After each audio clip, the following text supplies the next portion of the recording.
Welcome to the Staffing Playbook Podcast, your go-to resource for navigating the dynamic world of staffing and HR. I'm your host, Stephen Farrell. Join me each week as we dive deep into the strategies, insights, and stories that shape the staffing industry.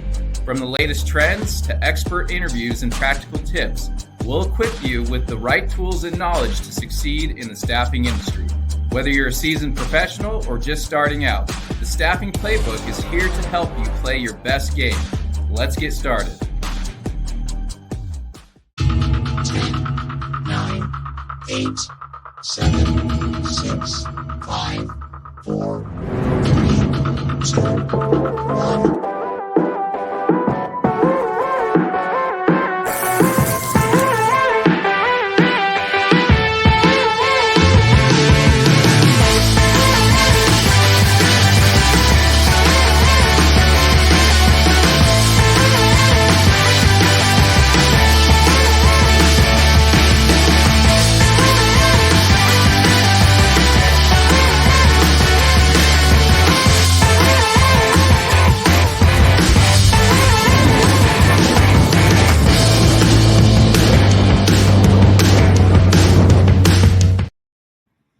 Welcome. Happy Friday. Ian, how are you doing today? What's up, Steven? Thanks for having me on, man. It's turning out to be a good happy Friday, getting close to the weekend, so excited for that for sure. Yes. Well, this is the third episode of the newly launched the Staffing Playbook Podcast. We've been lucky to have Ian, founder of Grow Up Leadership, join us in all three episodes. So we're excited to have you on this third episode. Today's topic is a bit challenging, Ian. It's about having difficult conversations, Yes.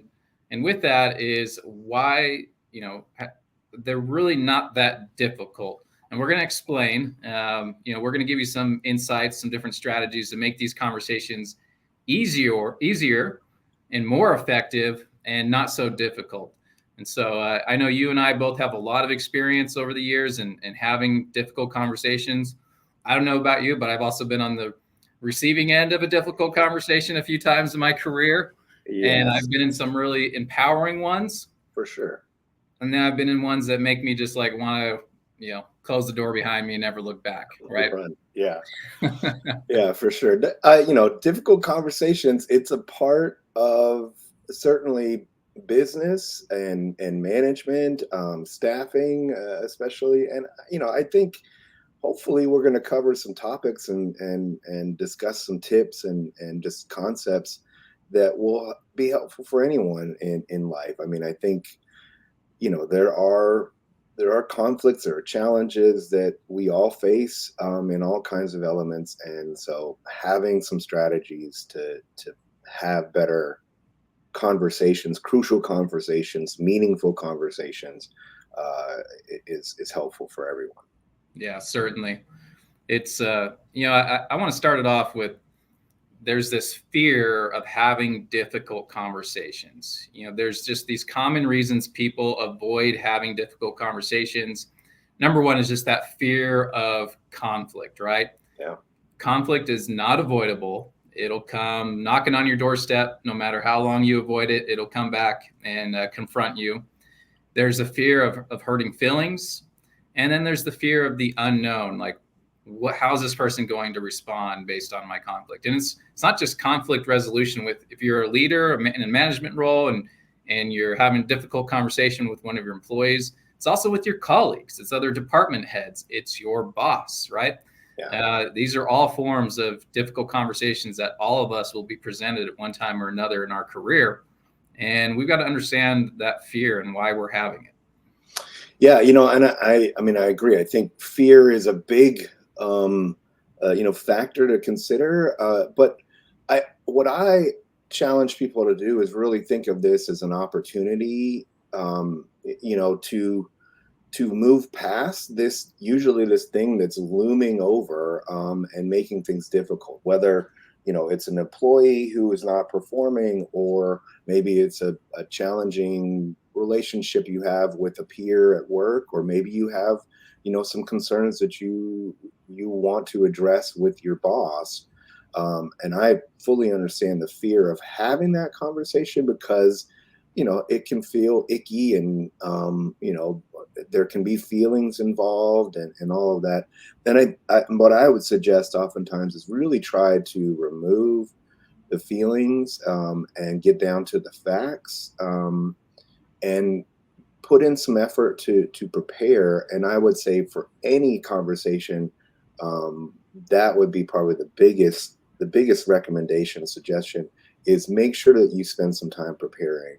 I will say certainly, there's been times where I think, oh, this is going to be an easy conversation. I just need to talk to this person about this thing. And I don't prepare and I have gone in and it blows up in my face. And things don't go as well and it's awkward and maybe I'm stumbling around or they're reacting differently than I was anticipating. Versus when I have prepared and maybe I've even over prepared in terms of really having all my facts and all my information and my practice of what I want to say, an opening kind of statement and all of that. And it goes super smoothly, because I'm worried about it and I'm invested in it and it often goes better than planned. So preparation is really key. With that too, we're even kind of starting with preparation. I will say one of the main things is figure out, I think it's important to figure out the distinction of what this conversation is first. And that's kind of where we start, is this, what's the dynamics there, right? Are you a boss having a conversation with an employee? Again, is it peer to peer? Is it, somebody in a different department? Is it you having a meaningful, crucial conversation with your boss? And that's really where you want to start. And then really start to think about what are the goals that you want to achieve with that. Yeah, I couldn't agree with you more. Preparation is step one. Preparation is key. It's, you've got to set the objective before the conversation. What is my purpose of having this conversation? What is the expected outcome based on this conversation? What are those key points that you need to address and to not avoid? Some of those key points might be very difficult. And one thing that we all do, I think, before going into a meeting is we're anticipating what the person's response is going to be, right? I don't think that's wrong. I think you should anticipate, but anticipate multiple types of response. Is it going to be a positive response or a negative response? Or is it going to be a no response, right? Someone shuts down. It's not about just what the person is saying. It's what they're telling you through their tonality, through their body language, right? You've got to prepare for that because your objective doesn't change necessarily, but maybe neither do the key points, but maybe the way you approach them may change slightly. Absolutely. Yeah. I mean, you need to know your audience and kind of how they're going to react and how they're going to respond. And again, I think this is all in that preparation and thinking about what you're wanting to achieve. There's a great book, Crucial Conversations, that's out there. It's it's a much older book. And so it's got some great tips and it does really talk about the preparation side. So I'd love to dive into some specifics on preparation. Let's do it. Yeah. So a colleague and excellent consultant, Pamela Villars, she used to provide a training that I remember attending, and she shared some excellent steps with me for crucial conversations. And so first, I think that with preparation, again, this is you investing some time before, to really prepare. First, you want to make sure you need to understand that root problem. And I will say too, oftentimes, when I have talked to people about this, and even myself, we can get fixated on the symptoms of the problem, right? So there's, somebody's responding this way, or maybe the morale is low or performance is low, but is there some more serious root problem that's going on that's causing these symptoms? So if you can truly try to dig deeper and to figure out what that root problem is, diagnose the root cause, diagnose that root cause. And really, if you can pull out of that, what are the facts? What are those facts that are there that exist. And I think that what can really help when, especially when you're thinking about a difficult conversation and you're thinking about someone who is you yourself or having a lot of feelings around that, a lot of anxiety, fear, like you were saying, Yeah. about having this conversation. It's important, again, to identify what those facts are versus what are your assumptions. What stories are you telling about this person? Yeah, there's a narrative there that you Right. tell yourself, right?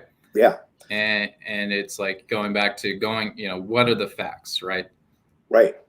So there's a concept called the fundamental attribution error, which is basically where we kind of attribute things incorrectly. So we often make assumptions based on others' actions, but don't hold ourselves to those same standards, right? Or we hold Right. ourselves to a different standard.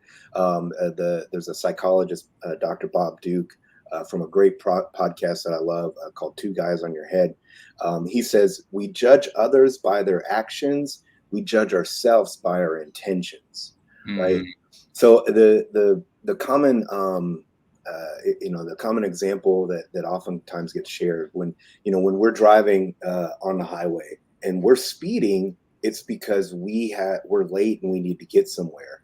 But when we see somebody else speeding, right, somebody else is going fast, well, they're a jerk and they're careless and they don't care about these people, right? So there's that difference of really being able to identify, okay, am I putting this assumption on this other person, and what are the facts there? So I think that's really the point, is to make sure that you're kind of checking that story that you're telling ourselves.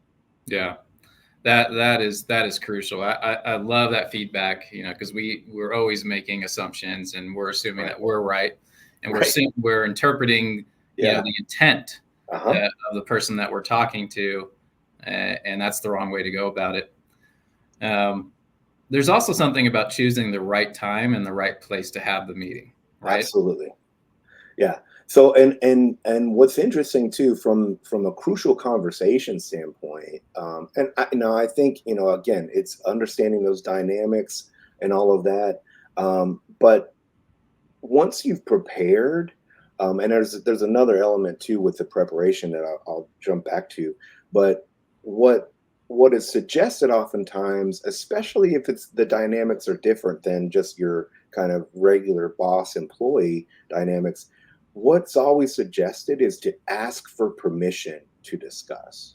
And I Mm, think that's an area where we don't oftentimes do this, where we just kind of barge in or come to someone finally when we've done all our preparation and now we're ready, and we just come and kind of dump on somebody else. Asking for permission up front hey, I have something serious that I'd like to discuss about this kind of thing. Tell me, let me know if you have some I feel like I'm being availability. called in the principal's office when you said that. I have something serious for you to discuss. Well, I mean, I think however you want to phrase it, depending on, but there's something I'd like to chat with you, Stephen, about. When you have time, let me know when would be a good time to discuss that, or is that something you'd even be interested in discussing with me? Maybe you're not, but the point is that you're trying to make that collaborative kind of opportunity for both of us to, because really that's where you're wanting to get to, is that in this discussion you're going to present your concerns and some possible solutions for sure, Yeah. but um, you want to make sure that it feels collaborative, that both sides are working together to find that final solution. That's a good point, because people feel like they're cornered, right? They didn't have Mhm. time to prep. They didn't have time to really think through their responses. So sometimes the natural, reflex is to shut down or just be Yeah. agreeable or disagreeable. But there's certainly many cases where you can allow that prep time to happen, right? To let them know we're going to have a discussion about this. I'd like to schedule it with you later today or tomorrow. And now it's more of a collaborative conversation versus like I'm gonna bombard you with all of these key issues, Yeah. and now you just feel attacked. Right. Yeah, you're just dumping, here's this problem. And I mean, I certainly have experienced this. I'm sure you have as well, where you are, someone clearly has some issue or something that they need to bring to you. You're dealing with your day and all the things through it, and they come, knock on the door, hey, I need to talk to you about this thing. And you're cornered, you don't have an opportunity to process and prepare in your own way, or at least mentally prepare, even if you don't really know what it is. Yeah. So jumping back, I will say, and that kind of speaks to, again, just thinking of the when, the where, the timing, all of that kind of stuff. I mean, certainly, I think in any time you're having a serious conversation or providing someone feedback, the more private the setting, the better, for sure. I mean, you don't want Yeah. somebody to feel embarrassed, and that their performance or their something that is a concern about them is being discussed and shared openly in front of their peers. You're not wrong about that. I've seen that, unfortunately, countless times in my career, where someone is being disciplined in front of their peers. This Yeah, difficult conversation is being had right in front of everybody, and you're just, I mean, completely inappropriate. That's not the time or the place or the setting. And I think, because there's that suggestion out there of, like, you need to have it immediately, right? There's a problem, mhm, address it. Don't let it, don't ignore it. Don't let it build up where it becomes this huge blow up. I agree with that. But that doesn't mean you go in hot headed, don't worry about anything else, and you're like, I'm just going to address it because it needs to be addressed. That's the yeah. wrong approach. It's the right approach in addressing it immediately, but you need to choose the right time and the right place and the right setting to do that. And I think this goes back to that, again, that preparation and really thinking about what is the goal you're trying to achieve. And I will say this: what if the goal is is your goal to embarrass this person and make them feel terrible about themselves, or is the goal for them to improve in this behavior, to change this dynamic, to change how they're performing or interacting with you? It's usually the latter, right? Your goal should not be to embarrass them and to make them feel terrible about themselves. And if it is, I would highly encourage you to check yourself and check the goals of your role. Yeah. Yeah. It's interesting, when you're getting ready to sit down with someone and have a difficult conversation, you really should not beat around the bush. You should, acknowledge, Kurt on here, comment on LinkedIn, acknowledge the relationship. Hmm. What that could mean is acknowledging, like, hey, Ian, this is going to be an uncomfortable conversation that we're about to have. But just know that I'm here to support you and to help us come to a resolution for both of us so we can move forward. So again, this is going to be uncomfortable. I'm going to try to make it as less uncomfortable as possible, but we're going to do this together. Yeah. And that acknowledging the relationship, that we are collaboratively working together to achieve some larger goal. And I see this as something that's impeding that, or having this impact. And so making sure you understand the impact, and acknowledging that again, we have these collective kind of larger goals that we are working towards, a higher purpose, what have you. I mean, that, really, I think, is at the essence of your preparation. And it's so important to just acknowledge the importance of this relationship, and that I want to continue to have a great relationship with you, Stephen. That kind of thing. And I think we work well together, and what have you. And so then let's focus on the solution for this That's right. problem that I see. Yeah. There's Do you find a lot of inexperienced leaders, even experienced ones, in these difficult conversations typically use the word you? This is what you did. This is what you're doing or not doing, versus this is what I have noticed, and I want to have a conversation about it.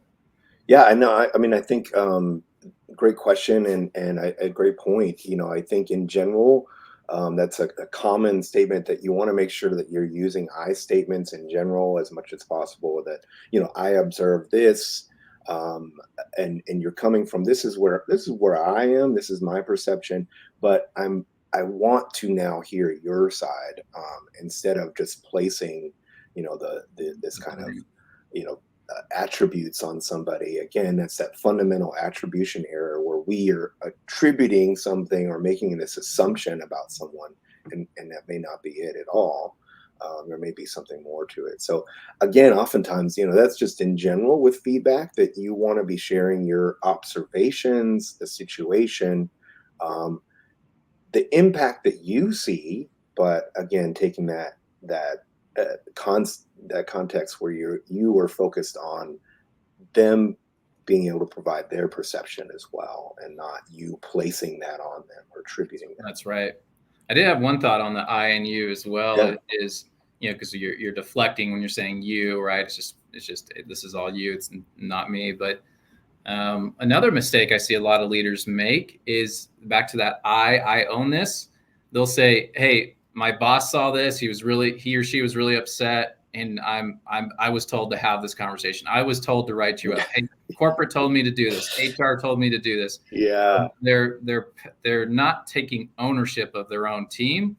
Right. They're just passing the buck up to their superiors and blaming it on them because it somehow makes it more comfortable. Yeah.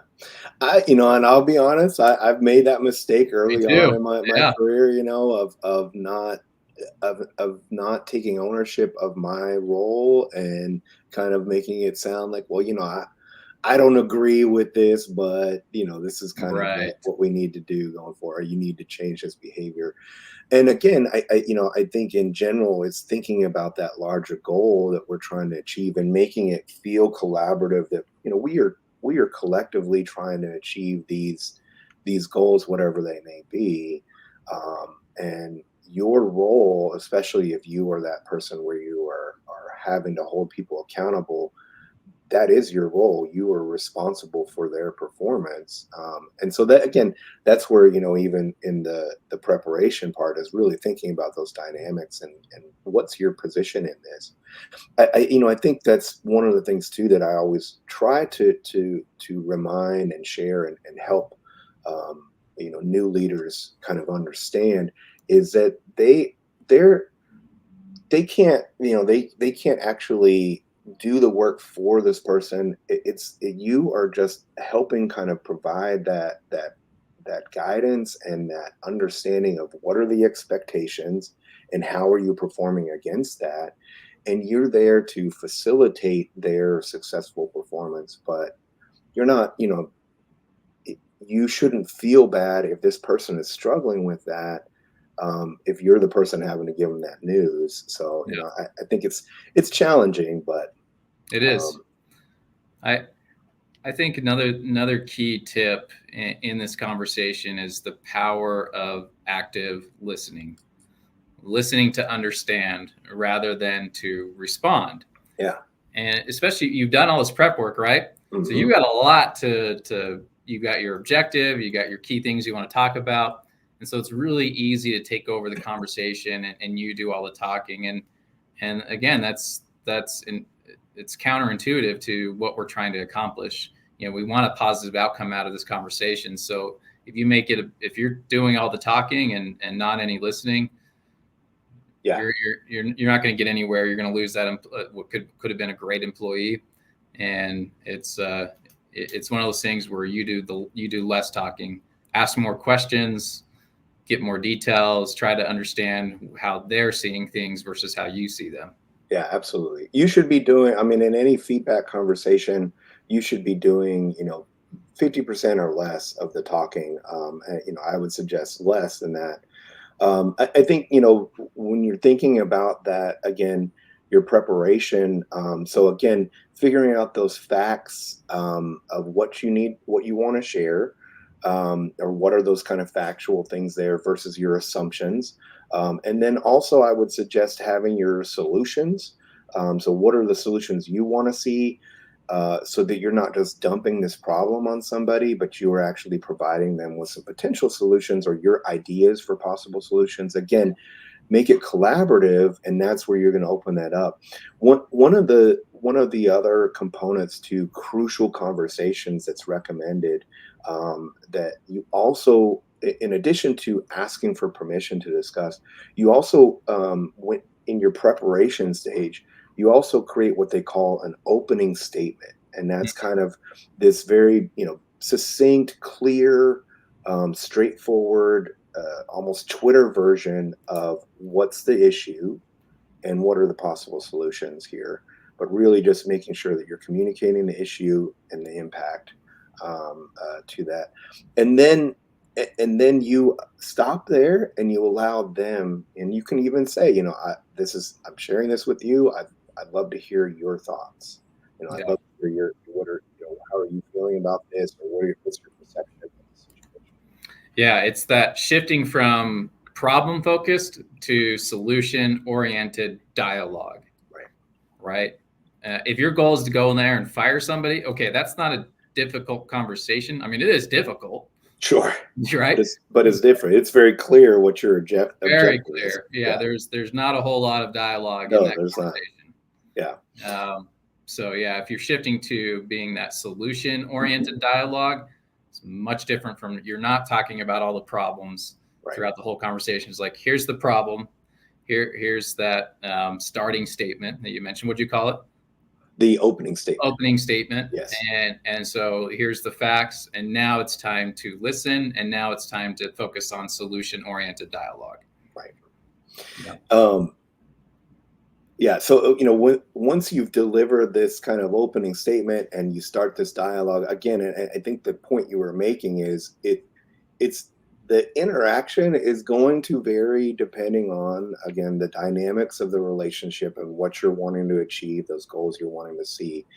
And again, if you're someone in a management position and you have an employee who's maybe not performing, how many times have you had this conversation? What are the expectations going on there? So then it's all those things really need to come into play. Is this more of a corrective action type of, or there's so many different terms, performance improvement plan, that kind of thing. What level is that even? If it's a termination, again, to your point, I mean, that's going to be very different, and that should generally be very short and to the point, straightforward. That Ian, we've discussed this multiple times. We haven't seen the level of improvement, sustained. At this time, we've decided to terminate your employment, something like that. Yeah. And you move very quickly then to having somebody from HR sharing benefits and that kind of thing, and make it as short and sweet as possible. This is really not what it is, again, difficult conversation, but what we're talking about here is you're hopefully trying to come to some solution together collaboratively and have some behavior change on the other side of that. Yeah. I want to hit on 3 topics just real quickly. Yeah. Dealing with emotional reactions, handling defensiveness or denial, and then navigating power dynamics, which we'll spend a little bit more time on that when it comes to approaching your supervisor and a colleague versus your subordinate. So, Ian, what are some tips on owning emotions and helping the other person manage theirs? And I think starting out, again, this is part of that preparation, and we kind of talked about this and hit on this, is knowing your audience. And there are some, there's actually some not only there's some ways where people respond to feedback that are kind of common ways. You have the jokester, you have the person who maybe gets very down on themselves and acts very defeated. The person who, I guess I'm terrible and I'm no good at this, or the person who jokes about it, who's like, well, it's just me, that I'm Ian, I'm an idiot kind of thing. Or you have the person who's very combative. And that's not me, and doesn't take responsibility, and that's somebody else's fault.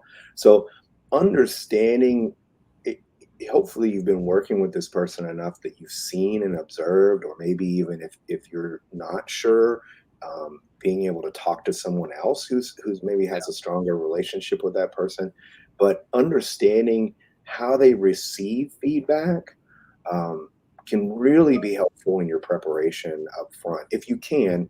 And I know this is kind of a different concept, but there oftentimes are ways that people have these kind of defense mechanisms, right? We've been getting feedback our entire lives through, through schooling and all of that kind of thing, through our parents, family, whatever. And so people just have kind of a way that they respond to feedback, or negative feedback, constructive feedback. Yeah, a lot of people use the word constructive criticism, and I hate that term. Yes. That's not you're not trying to give constructive criticism. Right. You're giving constructive feedback. Right. Right. Absolutely. And so, if you have a boss that comes in and says, hey, I'm going to, it's going to be a hard conversation. I'm going to give you some constructive criticism. Immediately you're like, I'm out. Right. And walls are mentally, you're like, you're going to respond however you're going to respond. So yeah, I agree. I mean, I think being careful about the words, and again, this is that preparation, being really careful about the words that you choose, even to set this up. Again, to Kurt's point, look, I care about our relationship, and the goals that we're trying to collectively achieve. Here's some things that I see, some challenges that I'd like for us to collaboratively figure out how to overcome. Yeah. Again, if you can make that other person feel valued for the things that they do give them opportunities to be heard, I think you're going to really change those dynamics, and that's where you can really make that difference as far as how somebody's going to react. Yeah.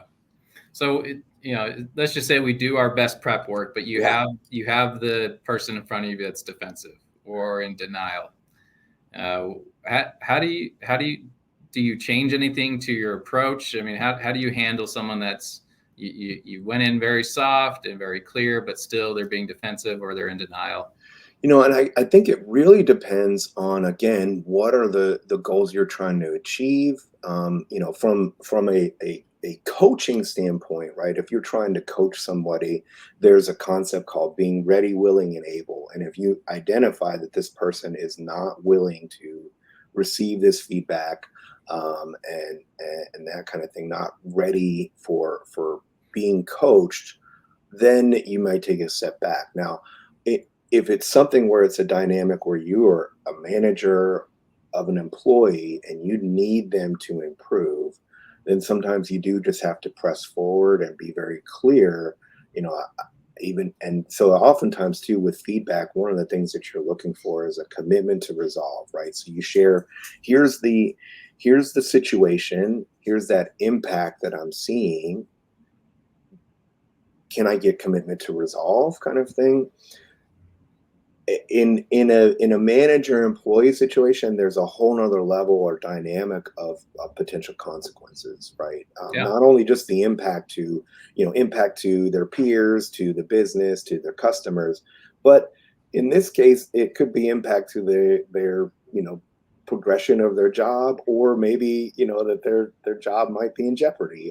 And so if that is now moving to that case where they need to be performing at some level and they're not, regardless of how they're receiving that, I highly suggest being very clear and factual about, we need you to perform at this level, and this is what our expectations are. Yeah, I couldn't agree with you more. Some people, it just feels like a wall. You can't break through. They're defensive. And so at that point, it's just like, okay, well, here's what I need from you moving forward. Can you commit to that? And if you can't, I need to know now, right? Let's talk about an exit strategy. If you just feel like this is impossible, you don't want to commit to it, that's okay. We can part ways. Sometimes I've just said, look, Ian, I can tell I caught you off guard with this conversation. I own that. That was my fault. How about we take a break and let's meet again in a couple hours or tomorrow, and we'll both have clear heads, and let's just, again, let's talk about the solution, the outcome, let's focus on that. Can we take a break and come back when we're both, a little bit more level-headed? It's my mistake. I'm sorry. I caught you off guard. Let's try this again.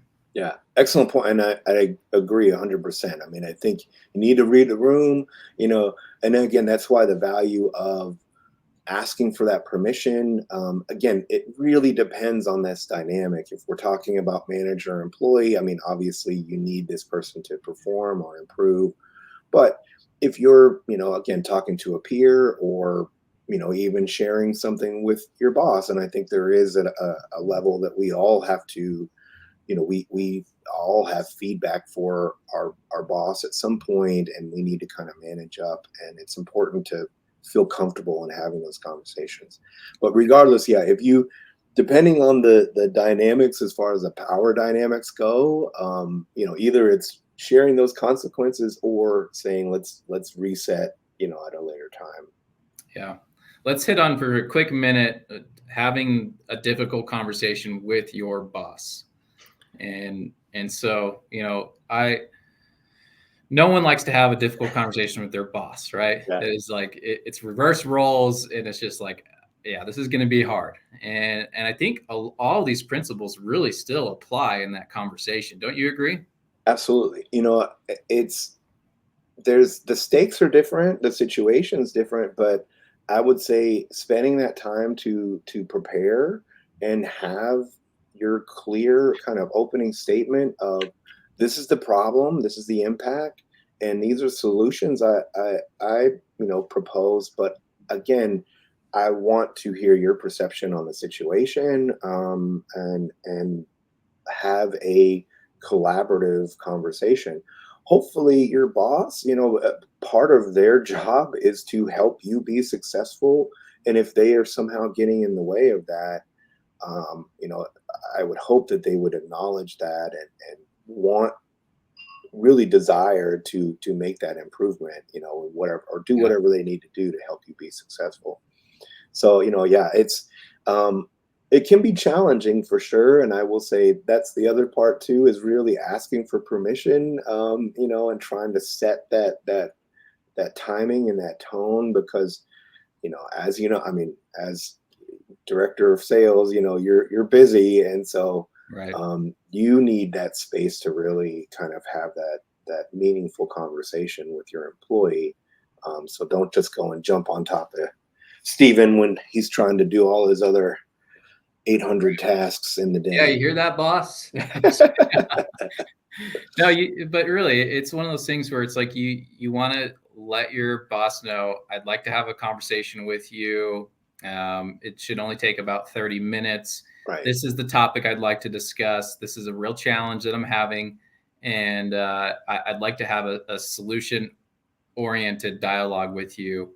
And then your boss might go, well, what's your challenge? Well, hey, Ian, this is going to be a 30-minute conversation, and I want to give you time to prepare for it. So here's what I want us to talk about. And can let's look at our schedule, our calendars, and see when there's a good time for us to both meet. Well, and that's why I suggest having that opening statement prepared before you go in for the asking for permission, because they may be, I have time right now, I want to talk about it, right?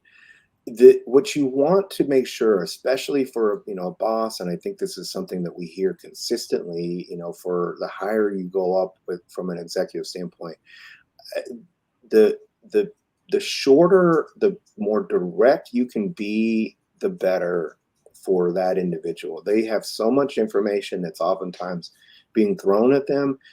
You need to be direct and clear. If you go in there and you're hemming and hawing and you're kind of, well, I really like working with you, but there's this, sometimes when I got this thing and then there's like the stuff, and you just sound all over the place, versus you just come in and say, hey boss, so when we're working together on these projects, you've moved the deadline multiple times and it has this impact on me. Here's a solution I'd like to ask for. Could we make sure that we have a clear scope or a clear deadline for these projects that we're working on going forward? Yeah. To stop, be very clear and direct. And that's why, again, that preparation can make a huge difference. It does. I want to share a quick story. I just an example of when I was receiving feedback. I was the one being the topic at mind for a difficult conversation. And, my boss came to me and just hit me with the laundry list of everything that I'm doing wrong and didn't do. And, and to me, it was like completely took me off guard. I was really surprised and quite frankly heated. Did not understand where this was coming from. Like, are you firing me now? Like, it wasn't just one thing. You hit me with 10 all at once. And, I had to really just kind of listen and just go, okay, tell me more. Like, I want to understand where this came from and why. Nice. And then at the end of the meeting, I said, you've given me a lot to think about. I don't know what I agree or disagree with. I mean, at the top of my mind, there's a lot that I go, that doesn't sound right. But I need time to digest this, think through it, just look a little inward. And I'd like us to meet again in a couple of days because this is just a lot for me to digest. And I need time. Would that be okay? My boss was like, absolutely. This is a lot. I'm really sorry. In hindsight, I should have been addressing these things as they happen one at a time. And so that's fine. And so a couple of days went by. We had a second meeting, completely different type of meeting. It was very positive. It was solution oriented. And it gave me time to reflect. I was like, you know what? 6 out of those 10 are absolutely correct. Before, I would have thought only 2 were correct. Right. I own that. That was my mistake. And here's what I'm going to do to correct it immediately. And thank you for bringing this to my attention. And by the way, could you do me a favor? Like, now that we've had this hard conversation, would you mind when things come up in the future, like, just come to me immediately. Let's talk about it. I want to work through it. The last meeting we had was really disheartening. It was really hard. I know it needed to be had, but I'd like to have it in a different way. Is that okay? And my boss was like, absolutely. You handled it very professionally, I will say, Stephen. But this is an excellent example of what to do, what not to do, right? As far as your response, I think was excellent. That initial approach, I think that's a result of what you were kind of talking about at the very beginning of having this fear. We have this fear of this conversation, and all these things pile up and we don't address them. If we need to have a serious conversation, a difficult, meaningful conversation, we should be addressing that in a timely manner. And I think that's one of the biggest things I see is that people pile up all this stuff and then this and then this and then this, and they just overwhelm the person, and there's no opportunity for actual solutions. I think, had it been someone else who didn't handle it as professionally, it could have been, really bad. That person could have just said, screw this, I'm out, quit, had, a back and forth. Well, you suck too as a boss, by the way, I've done that before. Certainly, I got some things for you, by the way, that kind of thing. I mean, there's that kind of piling up of concerns can really have a negative impact. And I assume that's what that was, but overwhelming somebody in this situation is not going to go well. So preparation is key. Yeah, agree. So what are some of the benefits of having difficult conversations long term in your mind? I think in general, understanding that at work we have all these different folks, right? And we are focused on some larger goals. The reality is there is always going to be disagreement of how we achieve those goals. There's going to be disagreement of priorities. There's going to be disagreement of solutions. So we should be understanding that conflict and challenges are going to come up, that people may not understand the behaviors to be successful. They may not understand the expectations clearly, whatever it may be. And it requires us to collaboratively work together to achieve these larger goals. That's why you have the dynamics that you see in a workplace, and people in different roles and responsibilities and all of that. going in, understanding that, I think then can set you up for being, almost excited as far as the opportunities for having a difficult conversation. Is let's get past this kind of, concern, elephant in the room, and let's get down to the solutions and work together and have some Did you success. just say excited to have a difficult conversation? I mean, I will say, I've certainly, it's scary in the beginning, but I will say that you come out of them. I've had enough where you've come out on the other side and both sides feel great. They feel energized. They feel like they both have focus. And, again, it can be scary and intimidating, but I get excited about this kind of stuff, the conflict, because it doesn't mean that I hate you or we're angry or we're going to be mean to each other. I actually value you. I care about our relationship, and I want us to both be successful. So let's figure out how to make that happen. Yeah, I mean, the topic of this is difficult conversations are really not that difficult. Right. And what we're saying is there's an easier way to go about it, so it's not that difficult. They're still difficult, sure. But the benefits of having these difficult conversations, which you hit on, you're improving relationships, you're building trust because now we can be honest with each other. Absolutely. You've got a better team dynamic because of it. You've got a better workplace culture. And then I think even more importantly, which this all leads into this, is there's personal growth. There's increased confidence and communication skills on both sides. We're growing together through this conflict because we're doing it together. We're working it out versus, going in there like a bull in a china shop. Right. Yeah. And unfortunately, again, when you don't address it, that's oftentimes what happens, is that it builds to this extreme level, and then just both sides are upset and overwhelmed, and it's no good for business. Yeah. Well, any other thoughts before we kind of summarize everything? And first, shouts out to Mario and Kurt and Jenny for hanging out with us. I appreciate the comments there.